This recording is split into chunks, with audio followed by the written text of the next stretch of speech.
Welcome to another episode of Experts Speak. I'm Michael DeLon. Today I am talking with Chris Gwinn. Chris, thanks for squeezing me into your schedule, man. Of course. Thanks for having me on today, Michael. Well, you are welcome. It's going to be a really fun conversation.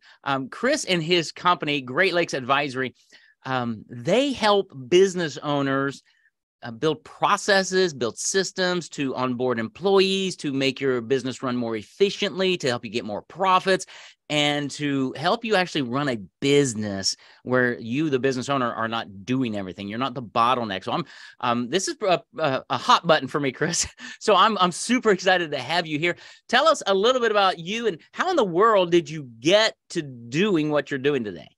Yeah, that's a great question. And it all started, I guess it was probably back in 2015, 16. At the time, I was in a completely different industry. I was actually a portfolio manager at Northern Trust, managing, I don't know, I think around like $80 million for ultra and high net worth individuals. At the same time, my dad is a business owner and was really struggling to keep his head above water. He was constantly putting out fires, employees not following tasks the correct way. You name it, overall, it was a struggle. And so he approached me and asked me if I wouldn't mind taking a look at his operations to see if there's any opportunity to make the business a little bit easier to manage. And I mean, he's my dad. I've got a lot of loyalty towards family. So I was more than happy to take a look. But as I began to dissect their operations, interview some of their employees, I quickly come to find out that they had absolutely zero documented processes, zero standard operating procedures, and zero formalized training of any sort. It was essentially throw the employees to the wolves and see if they can figure it out on their own. And so to me, intuitively, it made a ton of sense why employees weren't following tasks the correct way. I'm using air quotes here for audio only, because there really wasn't a correct way to be able to do anything because nothing was actually defined. And so my first thought process around trying to make this business a little bit easier to manage was that if we can clearly define all of the processes within the organization and outline these step-by-step instructions leading to a specific result or outcome, and then package all of these processes into kind of essentially a playbook, and then create data around all of the outcomes of said processes, and really create a engaging training experience on how to perform these processes, that hopefully all that together would make the business a little bit easier to manage, because ultimately your folks are actually following your processes, and all of your employees are better prepared to be able to perform their daily responsibilities. And so I took it upon myself to really dive in, interviewing just about absolutely every single one of their employees to gain a deep understanding of what are some of the processes that really represent if you looked at kind of all the processes that you perform on kind of a daily, a monthly, a week, or kind of a weekly, or kind of an annual basis, what are the processes that really represents almost more than 80% of all the results? And that's really kind of goes back to kind of Pareto's kind of 80-20 rule. And so we really focused first there of documenting all of those processes and really kind of determining the outcomes of really determining a KPI tied to those data points, or tied back to those processes. And then kind of from there, kind of documented all of those standard operating procedures, built out all of that training, built out all of those KPIs, and really essentially built out a full kind of process and training playbook within a learning management system.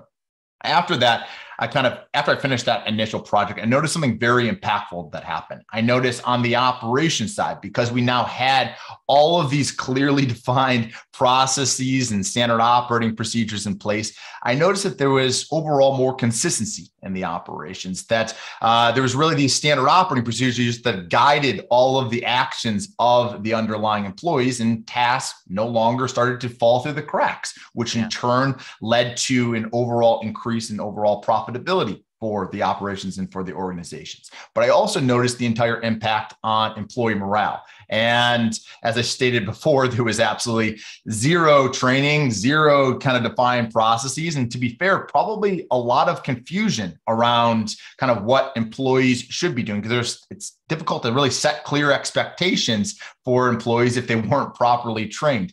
But now that we built out a comprehensive real process and training playbook, guided all of those actions, the employees began to feel that the organization was investing in their overall professional development and ultimately positioning them for success. So overall, I noticed that employee morale increased, and I also noticed that employee retention improved. And so overall, the operations became more profitable, more consistent, easier to manage, employee morale increased, and employee retention improved, which all of the above wildly exceeded my expectations. And if I just stop right there, I would have thought, hey, this is a great win. But then I also noticed the entire impact on the entrepreneur, management, leadership, or in my case, my dad. And my dad suffers from some heart complications. He's gone through multiple rounds of ablation surgery, and much of that is likely stress-induced. The fact that up until this point, the business is heavily reliant on the business owner or management or the entrepreneur to really manage the daily operations. But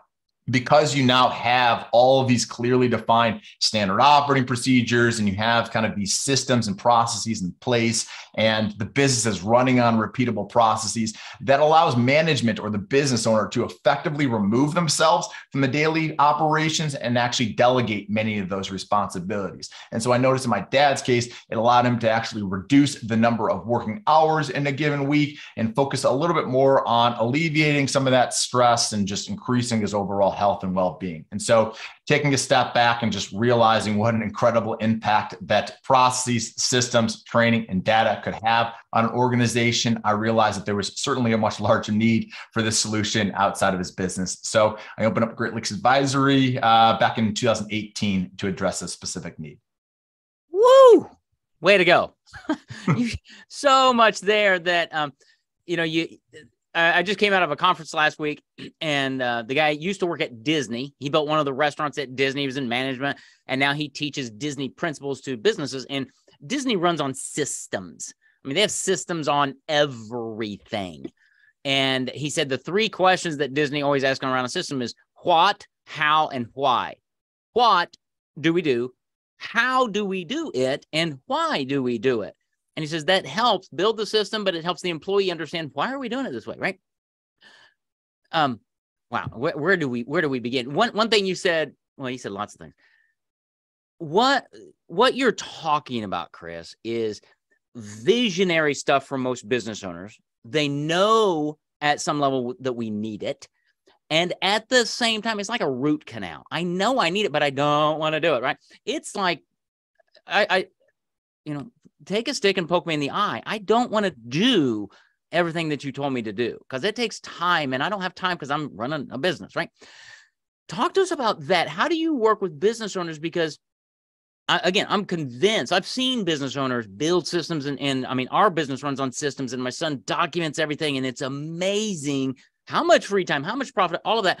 But it's because I've got a Caleb in my life, right? I've got somebody who can do it, and a lot of business owners don't. How can you come alongside of them and work with them to start creating this? And I assume this is not a weekend gig, right? This is a process, right? Talk about that. Yeah. So the way that our program or kind of our packages work, we offer a solution, what we call our follow by all processes and training. And the way that it is structured is really focusing on the most value add, high impact kind of immediate wins for our clients. And it's really structured in a monthly, easier time commitment for all of our clients. And so our clients can meet with us up to 8 total sessions or 8 total hours. So their time commitment is essentially capped at 8 hours per month. There's still quite a bit of time that's required to actually document all that stuff on the back end for us. But the way that we start is first starting with identifying kind of that Pareto's 80-20 rule. What are the 20% of your processes that generate 80% or more of all of your results, or kind of all of the work, or really kind of that? And usually these are the processes that are being performed on either kind of a daily or a weekly basis, or performed maybe just by the majority of your folks. If you have a lot of folks out on the field, and then it's probably one of those a handful of those processes that are being performed day in and day out by probably quite a few of your folks. But first, starting to look at those processes and getting you those processes documented first. And so the way that it would work is, if we met today's, I guess, I don't know when this is going to be released, but it's today's the 10th when we're recording this. We would meet, we'd talk about those processes, and then we would turn around those processes 2 weeks later, all the processes that we documented. During that conversation, we're also, not only are we kind of walking through in kind of very simple, easy to understand terms, the step-by-step that are required for each of those processes, but we're also capturing the why. To your earlier point, why is this important? Why is this important at an organizational level that we actually follow these processes, but also determining how are we measuring the outcome of that core process. And so from this engagement, some of the immediate early wins is that we start to document those core processes and actually build out a real-time KPI dashboard tied to the outcomes of your core processes. And so we kind of work in kind of a monthly kind of sprints where we meet up to 8 total times per month. And usually the first couple of months is always focused on building out all those core processes and building out that KPI dashboard,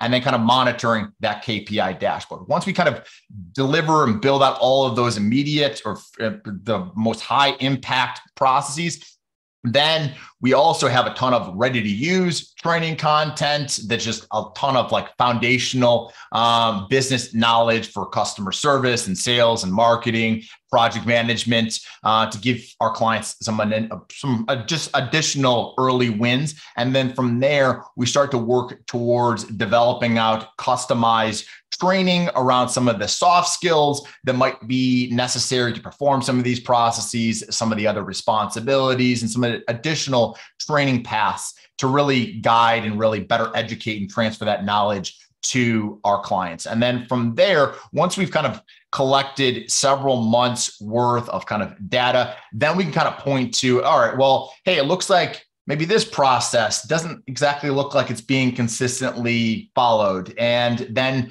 that usually prompts us to say, hey, maybe it's worthwhile to actually spend a session or two actually mapping out that process and identifying all the value add, non-value add components of a particular process. And it's really the non-value add components that we're really trying to hone in on, from the perspective of, hey, if this step is not adding incremental value for your internal operations or for your customers, then it's probably worthwhile having a conversation whether or not we might be able to A, outright eliminate that step, or B, try to add some type of automation, or see if we might be able to reduce the overall manual input in that process to ultimately make your organization more efficient. Or operate more efficient. And then from there, it's just kind of some of the maintenance and the overall implementation of your processes and training playbook across your organization. Ooh, yeah. So that's good, because I tell people all the time, it's important to have coaches in your life, in your business, outside eyes who are experts at certain areas, who can come in and look at things and go, here's where I see the holes. So you got an ability or a process to go, okay, let's use this 80-20 thing and say, okay, well, I need help with, maybe it's onboarding new employees, or maybe it's onboarding new clients. Maybe my onboarding just stinks. Well, as a business owner, I mean, I'm an idea guy, right? I don't want to get down into the grassroots of all of things, because it just drives me nuts. It takes my energy away. Yet I know it needs to be done. And so that's where somebody like you would come in, we'd work together, and you'd say, okay, onboarding, let's look at it. What's the process, right? And you document things and you go, okay, what should it be? Why should it be? What are you doing? And you realize that if you're onboarding new clients or employees, it doesn't matter, that once you build that system, now it's just a matter of tweaking it as you go through. And then you get that up and running, you become more efficient. Your customers are happier, your employees are happier, you start getting better efficiencies. Well, now you go to another system. And pretty soon, I assume, working with you over a period of months, a business owner can you'll put together for them, really. It's kind of a done for you process where you're working with that business owner, but you're doing all the work, right? Yep, exactly. Yep. So our clients show up, and that's, I think, really the key kind of differentiating factor is that for a lot of folks out there, they realize that, yeah, processes are important. We're going to make this like an initiative. And then ultimately we try to tackle this internally, but there's always another mountain of to-do list items. And it's this type of project that always kind of just kicks the can down the road, just kind of gets pushed to the back burner because you always have to kind of typically prioritize some of those other immediate client services or production or other more urgent items that just absolutely need to get done. And so we try to really make it easier for all of our clients to actually implement and actually document all of their processes by holding all of their employees accountable, creating really a higher quality product, or really kind of a higher quality kind of finished processes and training playbook, and really equipping our clients with all the tools and all the resources to be able to actually ensure that those processes are being followed by all. Yeah. And that's huge because, I walked into a national chain restaurant the other day run by teenagers, and they can do that because they're built on systems, right? Everybody knows how to do the fries because you do the fries the same way. Yep. And in our businesses as entrepreneurs and small business owners, we need to think that way. We need to, the E-Myth was one of the first books I read when I was becoming an entrepreneur. It's all about systems, and it's about getting me out of the business, really, so the business can operate and I can manage the business without being in the business all day, every day. Yep. And I think entrepreneurs, we struggle with marketing and sales, but we also struggle with operations, but we don't think about that very often because so much of it's in our head. Well, that's a problem, because if you get hit by the truck and you get taken out for a while, what happens to your business if you don't have systems? And somebody can step into one of these businesses, Chris, that you work with, and all the systems are documented. They're there. I could probably walk into your dad's business and take over because it's run on systems. Is that fair? No, I think you hit the nail on the head. Systems really not only does it create more consistency, but it creates better scalability and actually increases the overall valuation of your company. Because if an acquirer ever were to approach you and say, hey, Michael, I want to buy your business, well, that acquirer is kind of buying you based off of the historical results and kind of the historical financial performance that you've achieved when you first kind of start that conversation. And the goal with an acquisition is to be able to replicate and obviously grow and kind of build off of what you've kind of built off so far. But I need to be able to replicate that same performance. Right. And that being able to replicate is all based off of kind of the processes and the way that you serve your customers and how to deliver your product or your service. And that's all based off of your processes and the systems in place, and really ensuring that your folks are following those processes. And if you can't really ensure that once I buy it, that all of your other folks are going to follow those processes, well, it puts really the burden on you as the seller or the person that is selling your business to kind of stick around for much longer to be able to get that person up to speed. So it actually increases the overall valuation.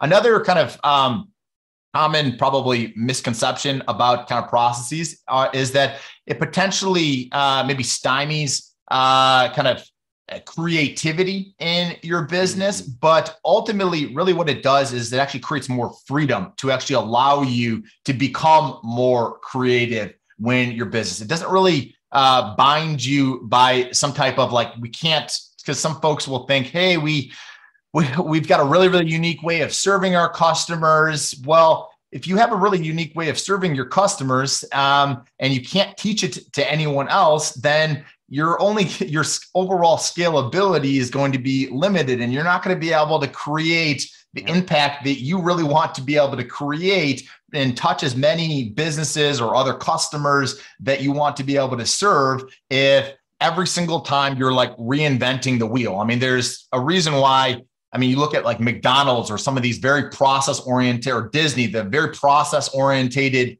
organization. There's a reason why a Big Mac in Chicago tastes the same way as a Big Mac in Arkansas or Hong Kong or London or anywhere in the world. And that experience is the exact same experience. It's really because of those processes and the training associated with getting all of your folks to follow your processes. Absolutely. Yeah. I can't, one of the phrases I use all the time is, business owners, we're all after profits, right?